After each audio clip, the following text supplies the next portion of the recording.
I'm going to hope that this stays in focus for this video. I am the worst with this new camera. I literally only know how to press record. So let's just hope for the best. Welcome back to my channel, guys. I hope you're having a beautiful day. So if you don't follow me on Instagram, you won't know this, but I do a check-in every week. And so in that check-in, I just do a little question box and I'm like, share a win, spread some gratitude, vent, or ask me a question. And then you guys send in stuff and I respond to it. And I thought it would be a fun little thing to do that on my YouTube channel one week. So that's what we're doing now. I have questions that you guys sent in on my phone from Instagram. So I hope you enjoy, and let's just get right on into it because I know it's probably going to be a lengthy video.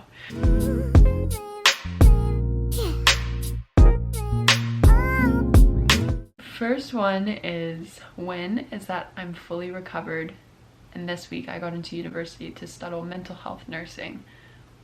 Wow, that's incredible. I am so proud of you. Literally, like, just the accomplishment of recovering from your eating disorder, like, that's something to be so incredibly proud of. So I hope in the midst of this you are so proud of yourself, because being proud of yourself is so important, and I feel like it's something that we as humans are like, we don't give ourselves enough credit for the things that we do. And so you should be so incredibly proud of yourself for even just recovering from your eating disorder. That alone is such a beautiful accomplishment. So you should be so proud of yourself for that. I'm so proud of you, and congrats on getting into university to study mental health nursing. Editing Gabby here, just really dying at the fact that I said study mental health twice instead of study. Sorry about that. That's amazing, and we need more people like you. So thank you for doing what you do, and I'm so excited for you and so proud of you for making it here. Next question is, where do you see yourself in 10 years?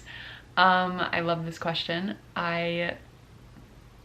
I've never been someone that's like, okay, 1 year I'm gonna be doing this. Like, I'm not a planner. I'm kind of like I am in some ways, and I think planning gives me comfort, but I have lived a lot of life to know that, like, that's not how life works. Like, you can't really plan your life out like that. But in 10 years, oh God, I hope I have a family in 10 years. Like, that's like my biggest dream at the moment, is just to find the love of my life, get married, and have children. Like, I'm just so incredibly excited for that point in my life.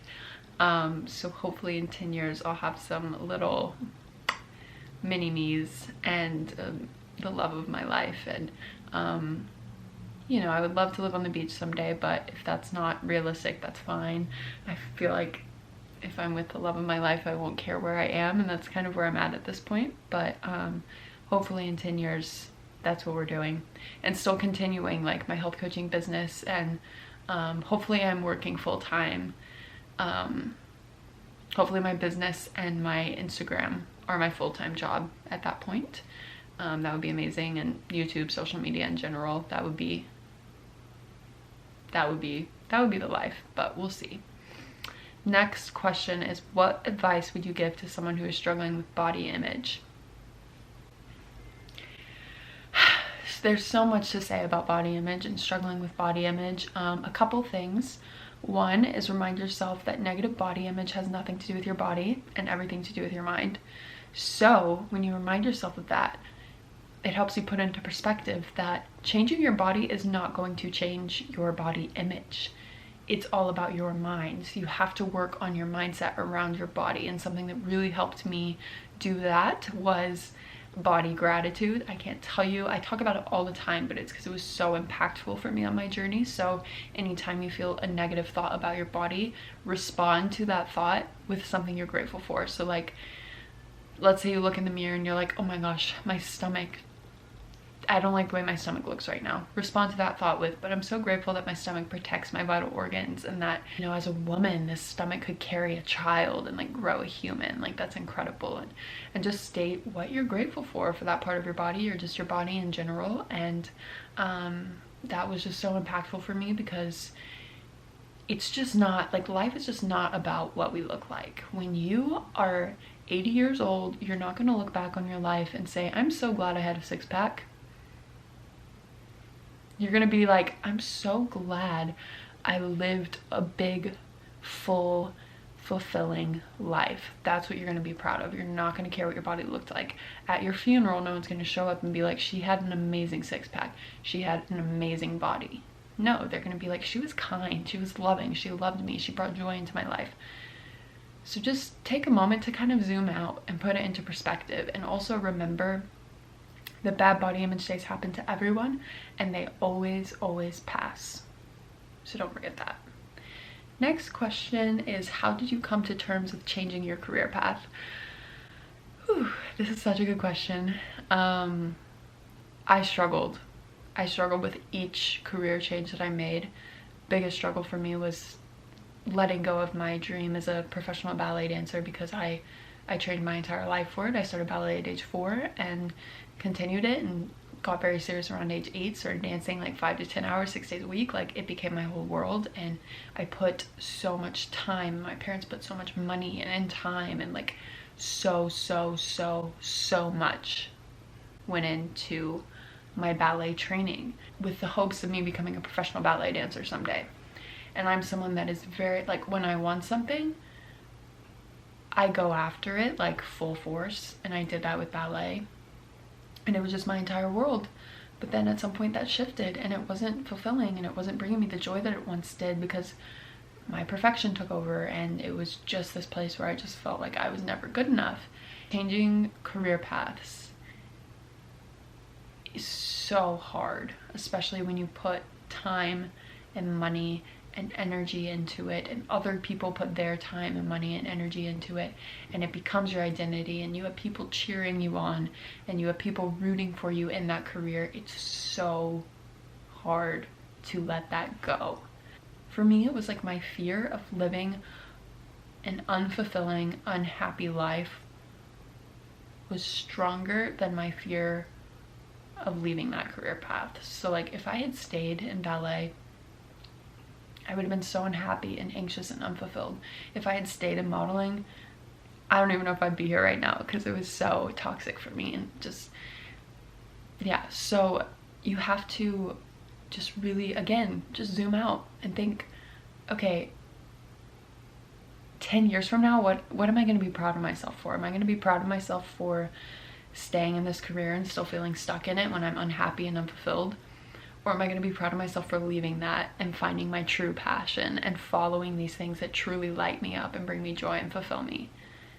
You just have to take a step back and ask yourself what's going to matter a year, 2 years, 3, 4, 5 down the line. Something I always ask myself, even just with like small decisions throughout the day, I'm like, what is future Gabby going to be grateful that I did right now? So just ask yourself, what's the future you going to be grateful that you did right now? And then do that. Does that make sense? And also, one more thing. I've done lots of therapy and worked a lot in therapy about my changing career paths, and so I've done work in therapy on that, and that's been so incredibly helpful, and just talking it through with loved ones and friends. And it's, you've got to reach out, and you've got to talk to people about it. That is such an important part of the healing journey as well. When it comes to anything, like, we're not supposed to go on these journeys alone. So reach out for help and just talk to people. It's so helpful. It's so important to do that. Next is, I've been single all my life and I feel so weird, but how can I love someone if I can't love myself? You can't. I mean, you can, but it's not going to be a healthy love if you don't love yourself first. I've been single basically my whole life. I've been in one relationship and I'm almost 24. I've been in one like 3-month relationship, and it wasn't until I was 20. So I know what it feels like. But now looking back, I'm so grateful I was not in relationships before this, because I did not have this strong foundation with myself, this strong foundation of care and respect for myself. If you go into a relationship and you don't have a strong foundation with yourself, you are going to be seeking what you are missing in other people. And when you seek that and when you put that on other people, those relationships become unhealthy, and they probably won't last. So I would strongly advise you, if you are struggling with being single, to use this time to build that strong foundation with yourself. And like for me, turning to my faith in this time and like really strengthening my relationship with God and strengthening my relationship with myself and taking care of myself and just really learning more about myself. It just makes you so grateful for this time that you're single, looking back on it. Like, oh my gosh, I want nothing more than to get married and be in a relationship right now. But I can see in hindsight why I was not in a relationship 2 years ago when I really wanted to be in one too. So it's like you just have to find the beauty in the present and really take advantage of this time when it's just you, to get to know yourself and to work on yourself and to grow and to learn and to chase your passions and to find your passions. Like really just focus on life and living your life in this moment, and the right person is gonna find you at the right time. You just have to trust that. I know it's hard. I'm struggling with that now too. I know it's hard to be in this season of waiting, but you just have to trust that when you're focusing on your life and following your passions, the right person is going to find you at the right time. But you definitely have to have a strong foundation with yourself in order to have a healthy relationship. Next question is, do you think one can fully recover / move on from life with an eating disorder, or will it always be somewhere in your mind? Love this question again. I am 100% a believer in full recovery. 100%. I feel like it's a very like controversial topic. So many people are passionate about the fact that you will never recover, and so many people are passionate about the fact that you can fully recover. I believe that you can fully recover. I have experienced full recovery. I can 100% say that I am never going to turn back to my eating disorder. And here's the thing, at the end of the day, eating disorders are coping skills. So if you build a firm, strong foundation with yourself, and you build up these tools of healthy ways of coping, and you learn how to take care of yourself, and you fall in love with the process of wholly and fully taking care of yourself, you're never going to have the desire to turn back to your eating disorder. Now, that's not to say things won't happen, life happens. But if you are taking care of yourself on a holistic perspective, I believe that full recovery from an eating disorder is 100% possible. I believe so much in holistic health, and I believe so much in holistic recovery from an eating disorder. I highly suggest looking into Carolyn Costin's work. She's incredible. She has a couple books out, 8 Keys to Recovery from an Eating Disorder. Highly recommend that book. She, I think, was like the creator, like she was one of the first people to publicly say that full recovery from an eating disorder is 100% possible. So I highly recommend you check out her work if you're interested in what full recovery really looks like. I know it's hard when you're in the midst of it to understand how that voice could ever go away, but when you strengthen your healthy self, so with people with eating disorders, we all have a healthy self and we all have an eating disorder self. When you are overcome with an eating disorder, your healthy self really gets small and your eating disorder voice gets very large, and it takes over your mind. In the process of recovery, you really have to focus on strengthening that healthy self and making that the biggest voice in your mind. So that's not to say you'll never have a little thought pop up in your mind ever again, but that healthy voice is going to be so strong that you're going to be like like you just laugh at it, like, okay. Recovery is a process. So you can't expect to be fully recovered in like 1 year of recovery. Like, it's a process, but it gets stronger with time, and eventually the more you choose to listen to that healthy self, the smaller and smaller that eating disorder self is going to be, and it will eventually fade away. I also like the concept of like viewing it as like a cold or a sickness. If you are not taking care of yourself, that cold or that sickness will grow. You'll get sicker if you don't take care of yourself. But if you feel the sniffles, that's going to be a sign for you to take extra care of yourself. So if you are having like a bad body image day and you are recovered and you have a bad body image day, that's a sign for you to take extra care of yourself. That's a sign that something else is out of balance in your life. So there comes a point in recovery where yes, you are fully recovered. But fully recovered, it's important to remember that fully recovered does not mean perfect. It does not mean your life is perfect. It does not mean you never have a bad body image day. It just means that you don't have any desire to turn to your eating disorder to cope with that, because you know that that's not going to do any good. Does that make sense? So yes, I 100% believe in full recovery. I highly recommend you check out Carolyn Costin's work, because when I found her work like last summer, it just changed my whole perspective on things, and I was like, wow, I think I am fully recovered. Like, it's crazy. So definitely recommend checking out her work. Next question is, how can I stop comparing myself to others movement and food wise, food amount wise? This is another tricky one. It's so easy to get caught in the comparison trap, especially when you're working on healing your relationship with food in your body. We so often turn to external factors to try to make ourselves feel better or try to justify what we're doing. So like if you're eating a certain amount, or you're eating pizza, if your friends eat pizza with you, or if they eat more than you, that can make you feel better. And that's you finding that validation from something external. So what you need to do in order to stop comparing to other people is you need to really focus on building up a strong foundation within yourself, so you can turn to yourself for validation instead of other people.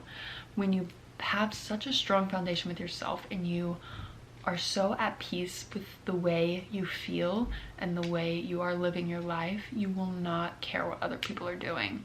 And I know it seems like crazy to think that someday these things that bother you and that trigger you will not trigger you, but it's true. So it's all about, it all starts within, and it all starts with this foundation that you have with yourself, and this foundation of self-compassion and self-kindness that you have with yourself. You have to really focus on building that up so you can seek validation within yourself and not through comparing yourself to other people, because that is not going to do any good.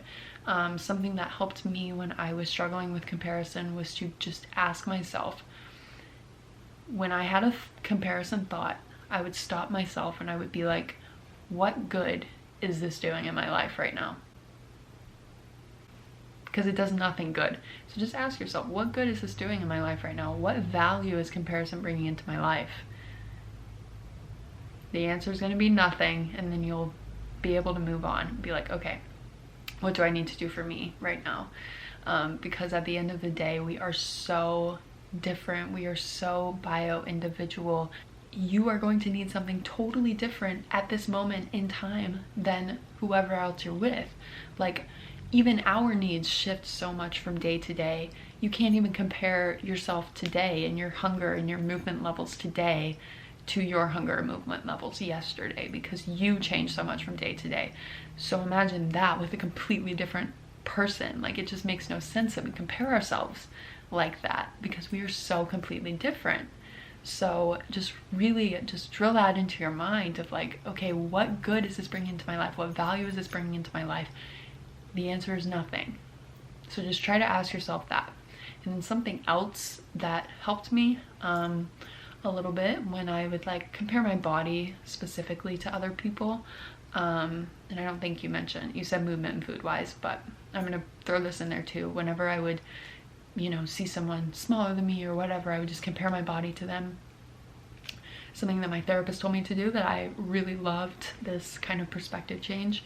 She's like, when you find yourself comparing your body to other people, just take a moment and switch the perspective and be like, I really hope that person is doing well in their life, because at the end of the day, what they look like doesn't matter. It's about how you feel. What we look like, it doesn't matter. It's about how we feel. And so just, if you find yourself like comparing, it could even work, comparing movement or food, just be like, I hope that person's really doing well inside. I hope they are feeling fulfilled and happy, and I hope they have joy in their life. And just leave it at that, because what they look like, what they're doing, what they're eating, that doesn't matter. really doesn't. What matters is what's inside. So next question is creamy or crunchy peanut butter? I've actually had to stop eating peanut butter and I'm really sad. I didn't have to, but my functional medicine doctor recommended it because it can cause skin inflammation, and so while it's just a temporary thing while I'm working on healing my acne, so I've stopped eating peanut butter, but I found a new love for sunflower butter and cashew butter. Cashew butter is like gold, I'm telling you, it's so good. But before, I was a hard peanut butter girl all the way. So crunchy or creamy, I actually went through phases with crunchy versus creamy. Sometimes it would be hardcore crunchy, sometimes hardcore creamy, but typically I'm a creamy girl. So I think all of my nut butters, I'm usually a creamy girl. So creamy, but with the occasion I do enjoy a good crunchy. Someone said I finally got my period back. Yay! I'm so excited for you. That's amazing, and it's such a good sign that you are on the right track and your body is healing, and your body is so happy that you are nourishing it and that you are giving it rest. And this is such a beautiful sign. You have to keep it up. Don't use this as a sign to fall back into bad habits. Use this as a sign to continue to care for yourself. I am so excited for you and so happy for you. Having your period is such a beautiful thing. People can really, like, I don't know, I feel like our society is really skewed, like having periods, and it's like, ew, or nasty or dreadful, but it's such a beautiful thing. Like, our bodies as women are so incredible and so cool, and when you just dive into like the different phases of our cycle, it's just so cool what our bodies do as women. So I'm so excited for you, and I'm so proud of you, because I know it takes work to get it back. So I'm so proud of you. You should definitely go celebrate. Someone said, do you bloat? I do. It's definitely not as bad as it was, you know, even like a year ago in the midst of my recovery. My digestion was really screwed up from my eating disorder, and it took me a while. I mean, it's been a good 2 years, 2 and somewhat months, years of really healing my eating disorder. And I've finally, just within the past few months, like felt a lot of relief as far as digestion goes. So, but that being said, I still bloat, and I still have moments where it's painful bloating. And I think to an extent that is definitely normal. Like when I eat different things or when I go out to eat, like I typically get bloated, but it's just because my body's getting things it's not used to, or whatever. Maybe I'm sensitive to something. Like, bloating to an extent is normal, and it's nothing you should beat yourself up over. Just try to find ways to kind of ease it, like drink tea, take a warm bath, a warm shower, give yourself a little digestion massage. There's this, like, you can just Google like massages to help reduce bloating or whatever, and just give yourself, your stomach, a little massage to help get things like moving through. That's really helpful for me. A good probiotic can definitely be helpful, but definitely do your research and probably talk with the doctor on that one before you take any new supplements. But probiotics can be very helpful. Digestive enzymes can be very helpful. But definitely do your research and talk to your doctor before you start taking any new supplements or anything like that. But yeah, I do bloat, and everyone does. It's a normal thing, so don't beat yourself up for it. And remember, it always passes. Okay, I might make this a 2-part video just because there are so many and I don't want this video to be so long. I think I'll end this video with this question because I love this question. It says, what are your favorite lessons from recovery and also in general? I feel like my eating disorder and recovery was my greatest teacher in life. Like, I feel like I just learned so much and just gained so much wisdom through having an eating disorder and recovering from that eating disorder. Gosh, so much. So my favorite life lessons that I've learned are, one, that you cannot find happiness or fulfillment from external things. So things like the way your body looks, from other people, from your career, from success, from money. You cannot find genuine happiness and fulfillment through those things. You have to find that within. You have to, like, you are not going to find that happiness and that fulfillment that you're searching for in life from things of this world, from external things. Those things are going to fade away. Money cannot buy happiness. Your body cannot get you happiness. The size in your jeans cannot bring you happiness. So one of the best things you can do for your life is to build a strong foundation with yourself of care, built on care and respect and faith and passion and fulfillment. Like, chase fulfillment. Don't chase worldly things. Chase the things that make you feel good and that bring you peace and that bring you fulfillment. Do not chase the things of this world, because that is not going to bring you happiness. I mean, I think that's like the biggest thing. Like, everything in recovery kind of comes back to that. The fact that I just am not desiring a surface level life. I don't desire a life that I spent obsessing over my body and trying to shrink my body. And yes, it's still hard. Like, recovery sucks. It's hard. And, you know, just reminding yourself that isn't going to make recovery easy, but it makes it worth it. It gives you something to fight for, you know, a life where you can be free and just live a life at peace, a life of fulfillment. Like that, it makes the fight worth it. So I guess that's probably my biggest lesson that I've learned, is that just nothing is better than feeling truly fulfilled and having a compassionate and kind relationship with yourself. Like, I'm telling you, it is worth the fight. So yeah, that's probably my biggest lesson. I would say. I think I'm gonna end this video here just because I got a lot of questions, so I could definitely make a part 2 to this, and I think I will. I just don't want this video to be like 30-40 minutes long or an hour long. So I will definitely be doing a part 2 soon. Thank you guys for the questions. I hope you guys are doing well. I just wanted to say I'm so proud of all of you, whether you are going through recovery or whether you're just trying to find a better relationship with yourself. I'm so proud of you, because I know it's so hard to do in our world today, but it is so possible. I'm sending you guys all of my light, all of my love. Thank you for being here. Thank you for being you, and I will see you in my next video.